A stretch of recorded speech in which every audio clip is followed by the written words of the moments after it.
할렐루야. 네. 감사 노트 잘 쓰고 계십니까?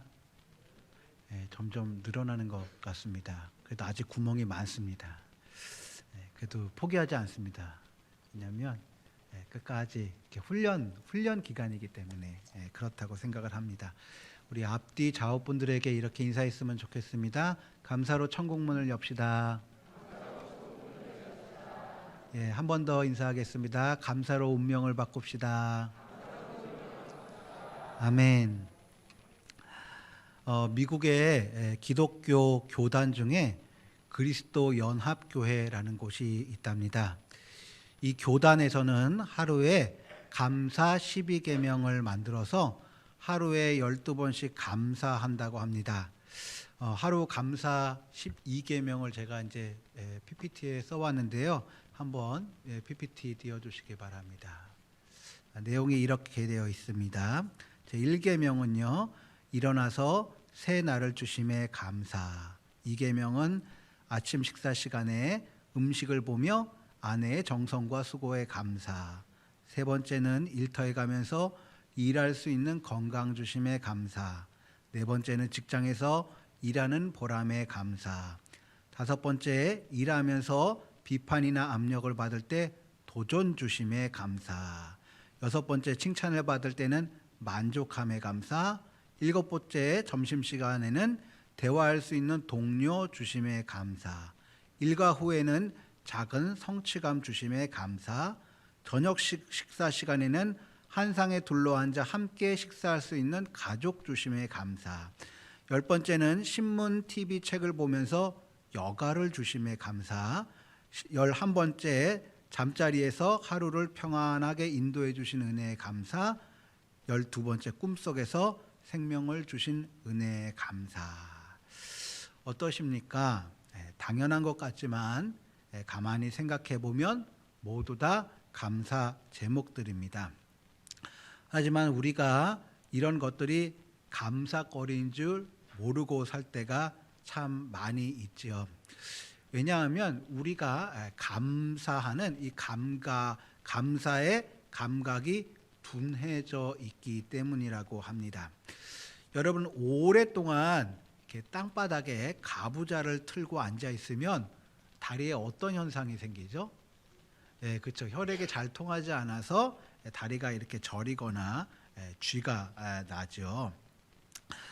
이게 이제 다리 저림도 심한 경우에는 자리에서 일어날 때 다리의 감각이 정상적이지 않아 땅에 발을 제대로 디디지 못해서 넘어지는 경우도 생깁니다.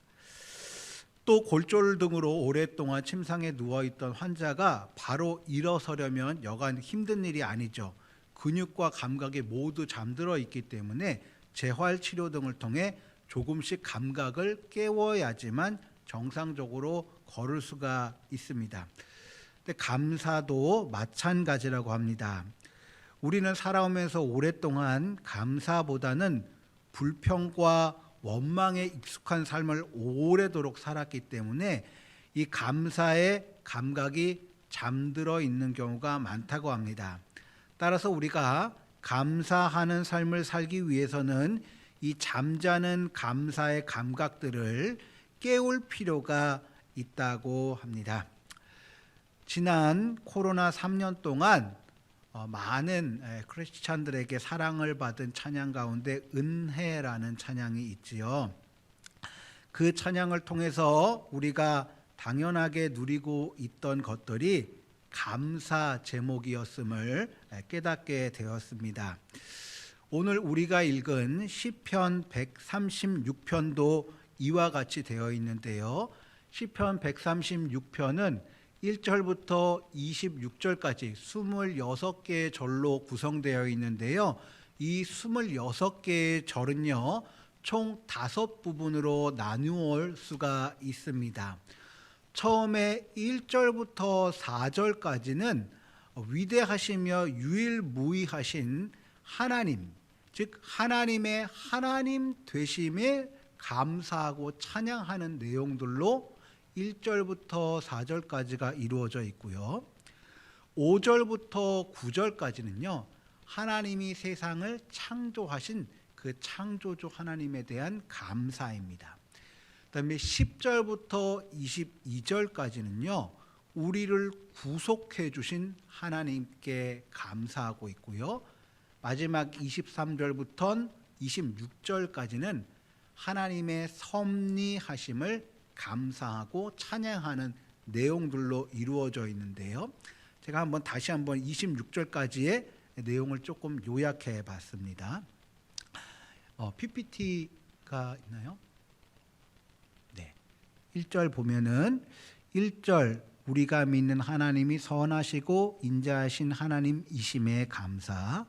2절은 우리가 믿는 하나님이 모든 신들 중에 가장 뛰어나신 하나님이심에 감사. 3절은 우리 하나님이 뛰어나신 주시며 그 인자하심이 영원하심에 감사. 4절은 하나님이 큰 기이한 일들, 즉 사람이 할 수 없는 경이적인 이 경이스러운 일을 행하심에 감사.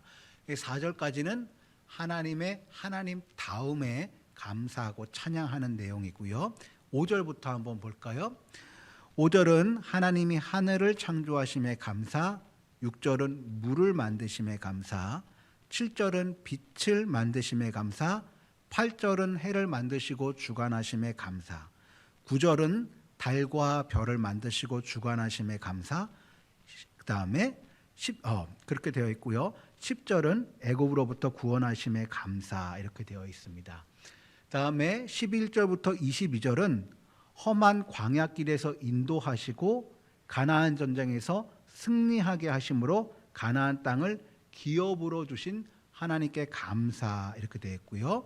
23절은 우리가 비천에 빠지고 볼품 없어졌다고 모른 채 하지 않으시고 끝까지 기억해 주심에 감사.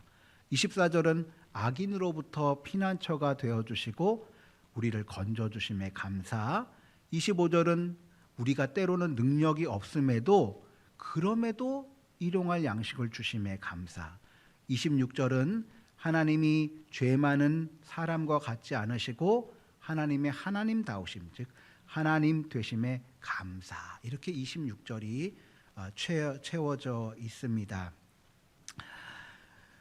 우리 삶의 하나부터 열까지 사실은 모두가 감사할 일들이라는 거죠.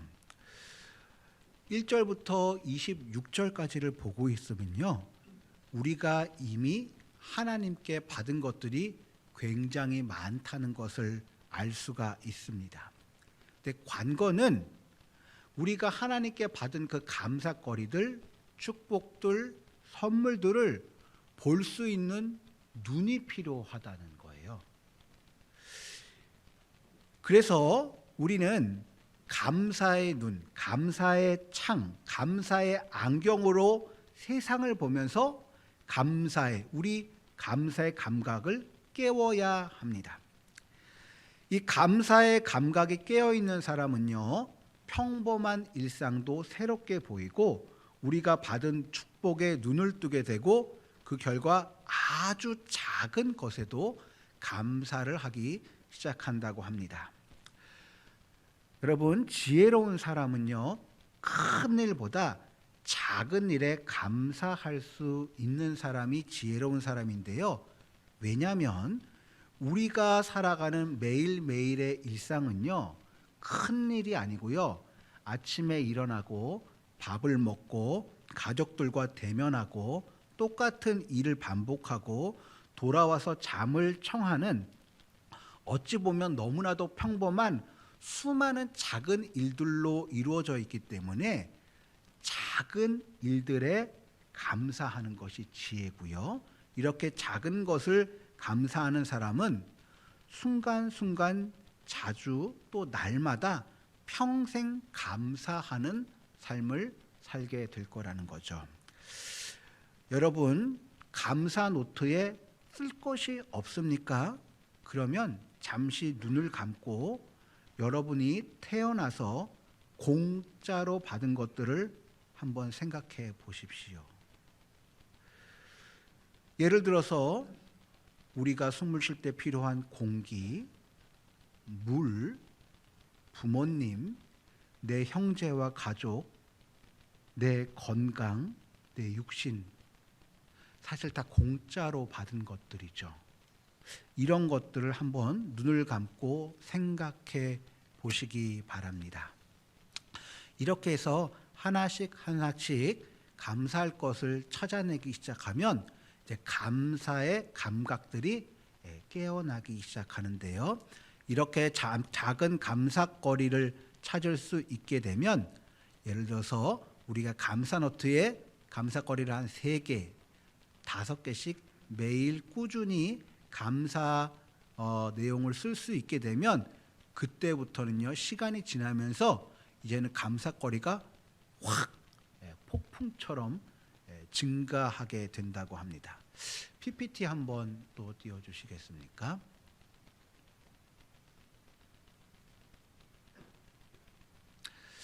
예, 투아일라 타프라는 여성인데요.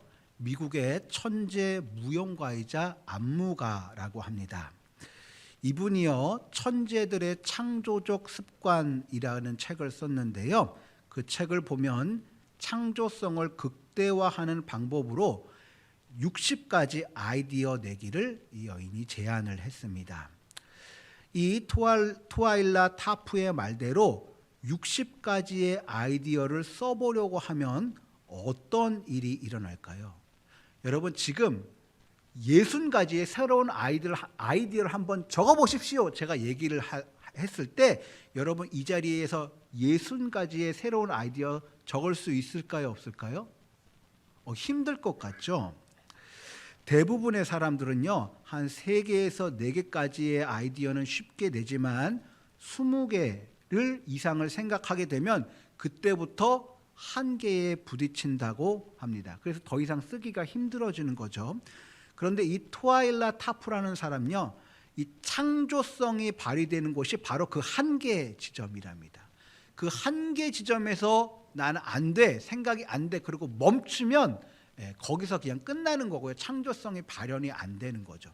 근데 거기서 계속 노력을 해서 하나라도 더 끄집어내면 거기서부터 창조적인 생각들이 나온다는 겁니다. 감사거리 찾기도 마찬가지인 것 같습니다. 감사 노트를 통해서 하루 최소한 5개의 감사 제목이라도 채우려고 머리를 짜내면서 자신의 하루와 일생을 되돌아볼 때 자신도 모르는 다양한 축복들을 재발견하게 된다는 것이죠. 여태껏 불만거리, 나에게 부족한 점, 세상의 불공평함, 경제적 위기에 대한 불안, 가난한 자신의 처지 등 내가 가지고 있지 않은 것, 어쩔 수 없는 이들의 초점을 맞춘 채 살아왔다면 우리가 감사거리 찾는 것을 통해 이제는 자신이 이미 받은 것들을 헤아리고 집중하며 감사하는 마음을 갖게 된다는 것이죠. 한 회계법인의 대표로 있는 박점식 회장님이라는 분이 계시는데요. 이 분은요, 가정과 학교에서 무려 100가지의 감사 쓰기를 실천하는 분이라고 합니다. 상상이 잘 안 되죠.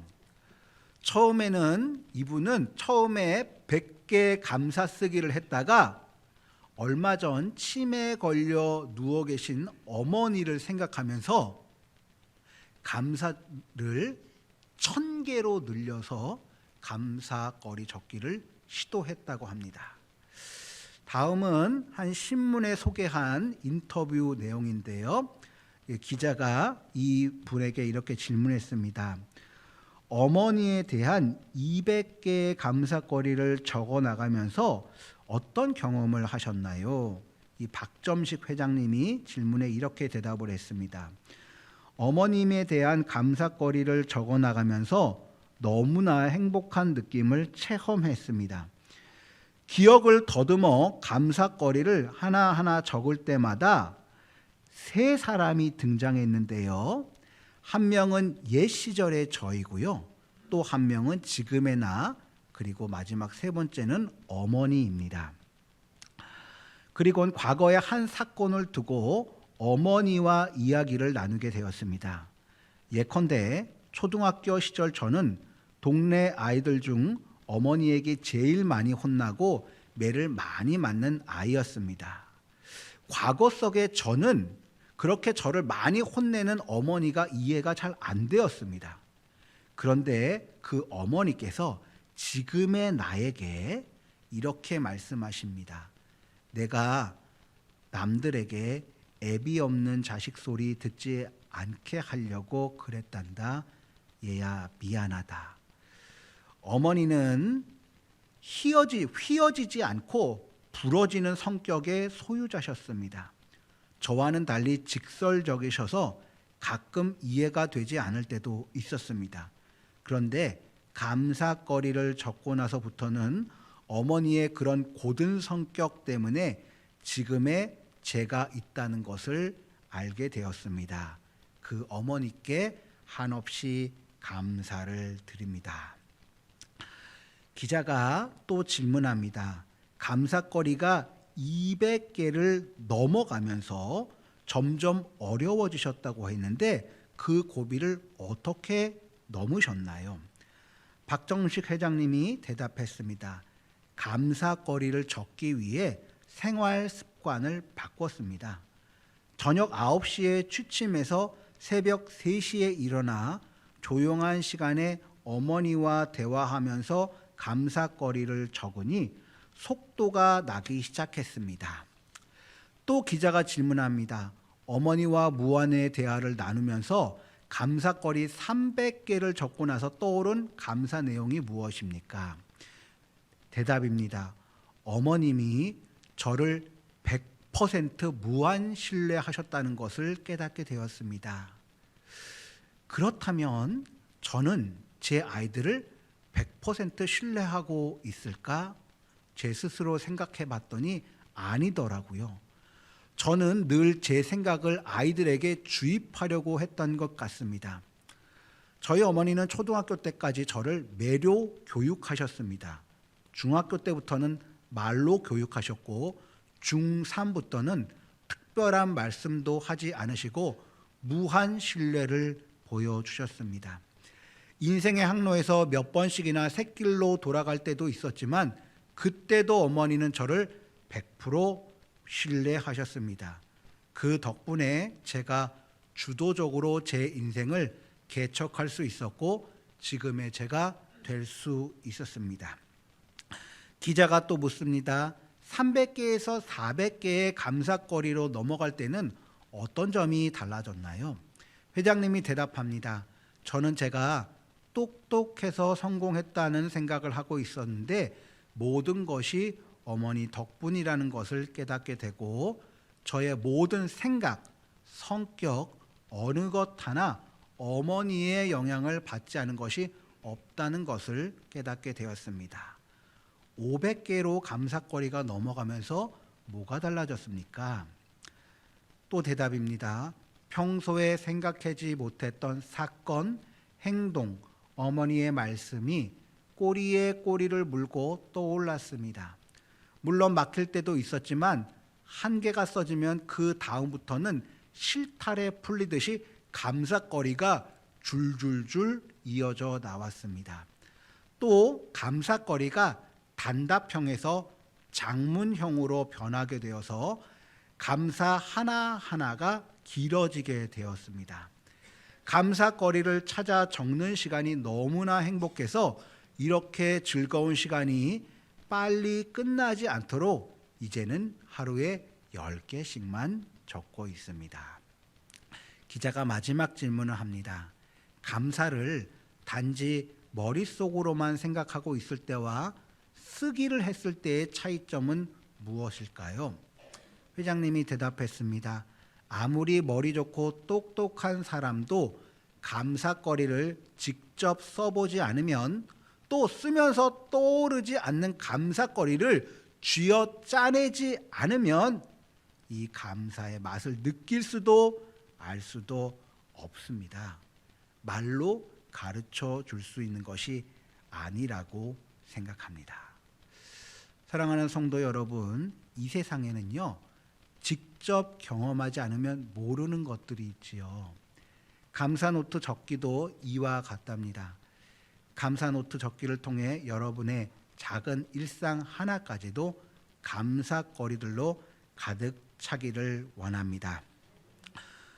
감사는요, 우리가 한번 감사를 하기 시작하면요, 감사는 나가는 것으로 끝나지 않고 그 감사가 부메랑처럼 다시 돌아온다고 합니다.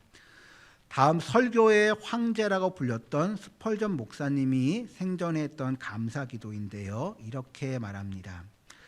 촛불을 보고 감사하는 자에게 하나님께서 전깃불을 주시고, 전깃불을 보고 감사하는 자에게 달빛을 주시고, 달빛을 감사하는 자에게 햇빛을 주시고, 햇빛을 감사하는 자에게 영원토록 사라지지 않는 천국의 영광을 비춰주십니다. 하나님은 작은 감사를 드릴 수 있는 자에게 또다시 큰 것을 감사할 수 있도록 축복해 주시고, 그래서 이를 감사의 부메랑이라 할 수 있답니다. 부메랑이라는 장난감 기구는 원래 호주의 원주민이 새나 작은 짐승을 사냥할 때 사용하던 도구죠. 공중을 향해 던지면 다시 제자리로 회전해 돌아오는 기구입니다. 꽤 오래된 일인데요. PPT가 있나요? 다음 PPT가? 네. 꽤 오래된 일인데요. 예전에 천국의 계단이라는 드라마가 있습니다. 여러분 혹시 보신 적 있습니다? 천국의 계단? 그 드라마에서요, 권상우 씨가 부메랑을 던지면서 사랑은 돌아오는 거야, 이렇게 대사를 해가지고요, 한때 크게 유행한 적이 있는데요. 감사도 그렇답니다. 실천하면 실천할수록 감사가 더 크게, 더 깊게, 다양한 부분으로 확장돼 돌아오는 게 바로 감사인데요. 실제적인 예가 있습니다. PPT 한번 띄워주시겠습니까? 제가 실제로 인터넷 들어가서 찾았는데요. 포스코 LED라는 회사가 있습니다. 제가 그 회사 홈페이지를 캡처해 온 거거든요. 이 회사에서는요, 실제로 감사하기를 실천하고 있습니다. 이 회사는요, 감사를 기업 문화로 정착시키고자 100일간 직원들에게 감사 노트 쓰기를 실시했습니다. 여기 보면은 감사 나눔 있지 않습니까? 그리고 이렇게 감사하는 마음으로 모두가 행복한 세상을 만들어 나갈, 실제로 회사에서 하고 있는 것입니다. 처음에 많은 직원들은요, 의무감에서 감사 노트를 쓰기 시작했답니다. 그런데 시간이 지나면서 감사 노트 쓰기가 자신의 삶을 어떻게 변화시켜 놨는지를 고백하게 되었는데요. 마케팅 부에 있는 박모모 사원은요, 이렇게 말했습니다. 감사는 관심의 부메랑이다. 내가 관심을 갖고 상대에게 감사하기 시작하면 상대에게서 감사가 되돌아온다. 감사 쓰기를 하며 일상을 다르게 보는 관점이 생기고 진정 소중한 것이 무엇인지를 보게 되었다. 감사의 대상이 부모님, 직장 선배 및 동료들, 친구에서 슈퍼마켓 아주머니, 버스 기사님, 청소 아주머니 등 주변의 모든 사람에게로 확장되었다. 또 다음은 연구개발부 김모모 과장님입니다. 감사의 대상이 확대되었다. 처음 열흘은 가족과 응용기술팀에서만 한정되었던 감사거리가 30일쯤 되면서 DM본부 팀원, 협력업체 직원에게까지 감사거리를 찾게 되고 3개월이 지나서는 포스코 LED 직원은 물론 나와 인연을 갖는 모든 분야에서 감사거리를 찾는 나를 발견하게 되었다. 감사가 점점 확장되죠. 감사 부메랑은요, 어떤 대상에게 감사하게 되면 그 상대가 나에게 다시 감사를 표하고 관계가 새롭게 회복된다는 의미이기도 하지만 궁극적으로는 감사 자체가 가지고 있는 다양하고도 탁월한 축복의 효과들이 너무나도 많이 있답니다. 실제로 많은 학자들은요, 감사가 인간의 삶에 어떤 영향을 미치는지 연구했는데요. 심리학자들은요, 감사가 뇌 좌측의 전전두피질을 활성화시켜 스트레스를 완화시켜주고 행복을 증진시켜준다고 말합니다. 마치 스트레스를 받는 상황에서 리셋 버튼을 누른 것과 같은 효과를 바로 이 감사하기가 준다는 거죠. 여러분, 요즘 암 환자들이 참 많죠. 많은 사람들이요, 암의 원인 중 크게 꼽는 것이 바로 스트레스인데요. 이 스트레스를 관리할 수 있는 것이 바로 감사라는 말이죠. 또 미국의 마이애미 심리학 교수 마이클 맥클로우라는 사람은요, 일상에서 잠깐 멈춰서서 우리에게 주어진 감사를 생각하는 순간 당신의 감정 시스템은 이미 두려움에서 탈출해서 긍정적인 상태로 이동하고 싶습니다 라고 말했답니다. 특히 감사거리를 매일 기록하는 사람들은 그렇지 않은 사람보다 오랜 숙면을 취하고 깨어난 다음에도 개운함을 느낀다고 합니다. 그래서 학자들은 푹 숙면을 취하고 싶으면 눈 감고 양을 세지 말고 자신이 받은 복, 감사 제목들을 세어보세요 라고 말한답니다. 사랑하는 성도 여러분, 불평을 던지면 불평이 돌아오고 감사를 던지면 치유와 회복 등 큰 감사 제목들이 다시 돌아옵니다. 감사하는 행위, 그것은 벽에다 던지는 공처럼 나에게 돌아옵니다. 감사하면 사방에서 축복이 몰려옵니다. 이제는 우리의 선택만이 남아 있을 뿐입니다. 하나님이 허락하신 소중한 삶에서 불평을 던질 것인지 아니면 감사의 부메랑을 던질 것인지 말입니다. 여러분, 오늘 읽은 시편 136편의 기자가 자신의 모든 것을 가지고 26번 감사했습니다. 시편 136편이 1절부터 26절까지 되어 있는데요. 그 한 절 한 절마다 다 감사합니다가 붙어 있거든요. 시편 136편의 기자는 총 26번의 감사를 했듯이 사실 우리 삶은 하나부터 10까지 모두 다 감사할 것들로 가득 차 있습니다. 문제는 우리의 감사 감각이 아직 깨어있지 못해서 감사하지 못하는 것뿐입니다. 따라서 우리가 의지적으로라도 감사하기 시작하면 처음에는 어려워도 시간이 지나면서 감사가 조금씩 그 다음에는 폭발적으로, 그 다음에는 부메랑으로 나에게 하나님의 온갖 축복들이 돌아올 것입니다. 사랑하는 성도 여러분, 감사를 통해서 하나님께서 주신 온갖 축복들을 느끼는 우리 모두가 되기를 바랍니다. 하나님 아버지, 우리는 오랜 시간 동안 하나님께서 주신 수많은 감사 제목들을 모른 채로 망각한 채로 살아왔습니다. 하나님, 그런데 올해 들어 하나님께서 정말 좋은 기회를 주셔서 우리가 감사 노트 쓰는 것을 통하여서 우리의 잠들었던 감사 감각들을 깨워가고 있습니다.